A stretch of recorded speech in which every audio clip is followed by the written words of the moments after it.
अस्सलाम वालेकुम 17 जुलाई 2020 Saudi news update के साथ मैं हूं आफ्ताब और आप देख रहे हैं all tips video YouTube channel. सऊदी अरब में गैर मुल्की ट्रकों के खिलाफ क्रैकडाउन शुरू।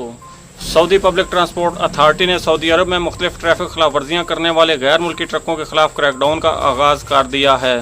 ट्रक ड्राइवर सऊदी अरब के ट्रांसपोर्ट कानून के बरखिलाफ सामान लादने, उतारने और लाने ले जाने की सरगर्मियों में मुलव्वस पाए गए हैं।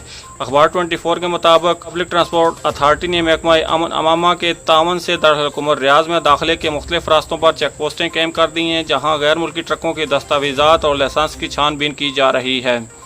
सऊदी अरब के पड़ोसी मुल्कों से गैर मुल्की ट्रक मुकर्रर ज़ाब्त के तहत सामान लेकर गुजरते हैं। कई पड़ोसी ममालिक के ताजर ट्रकों के ज़रिए सऊदी अरब सामान भिजवाते और मंगवाते हैं। ताहम गैर मुल्की ट्रकों के ड्राइवर मुल्क से गुजरते हुए कभी कभार मुल्क से खाली वापस जाते हुए गैर कानूनी तरीके से सामान लादने के ठेके भी ले लेते हैं, जिसकी उन्हें इजाज़त नहीं है। रिपोर्ट में बताया गया है कि गैर मुल्की ट्रक ड्राइवर मुल्क में मौजूदगी का फ़ायदा उठाते हुए एक शहर से दूसरे शहर सामान पहुँचाने के ठेके भी लेने लगे हैं, जो कानूनन मना है।